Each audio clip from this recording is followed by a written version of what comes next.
particularly if you don't understand the American history of policing in communities of color.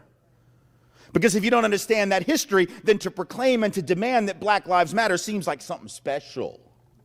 So folks trip out and they freak out. Oh, well, Black lives, well, all lives matter. Yes, sweetheart, they do. That is true and utterly irrelevant to the current moment. Of course, all lives matter. Nobody said otherwise. But you don't have to proclaim that which is taken for granted. You have to proclaim that which is ignored. No. See, when white people say all, we never meant it.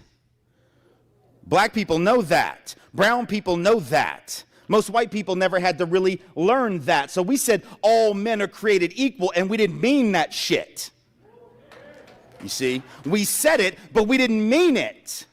We said it, and we wrote black people and brown folks out of all. So when black people of color hear, when black and brown folks hear all lives matter, what they hear is the same thing they heard with all men are created equal, that it was a setup, that it was a lie that didn't include them. So if you want to actually make it clear that all lives matter, A, you got to act like all lives matter, and you got to really treat people like all lives matter, and B, you have to proclaim that the lives that you denigrated for centuries actually matter, because that is the part that gets left out.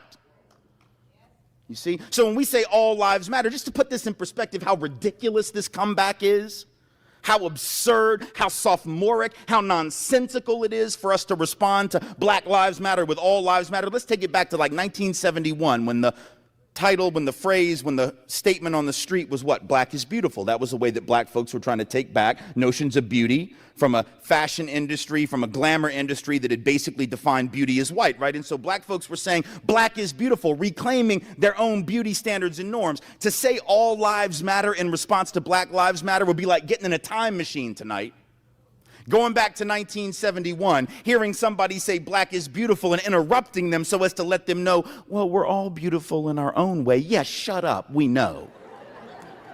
Sort of misses the point.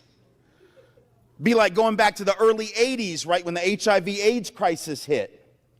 And in those first few years of the HIV/AIDS crisis, remember, we had a government that did nothing. President Reagan sat by and watched thousands of people die before he even uttered the term AIDS. He only said something because his buddy Rock Hudson from the movies died of it.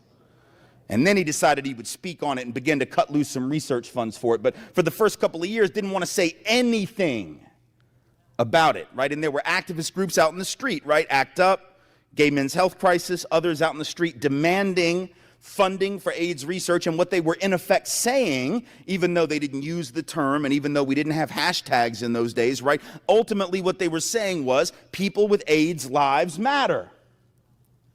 So to say all lives matter in response to Black Lives Matter would be like going back to one of those rallies in 1982, 1983, interrupting the rally for AIDS funding to remind everyone that, well, people die of pancreatic cancer too.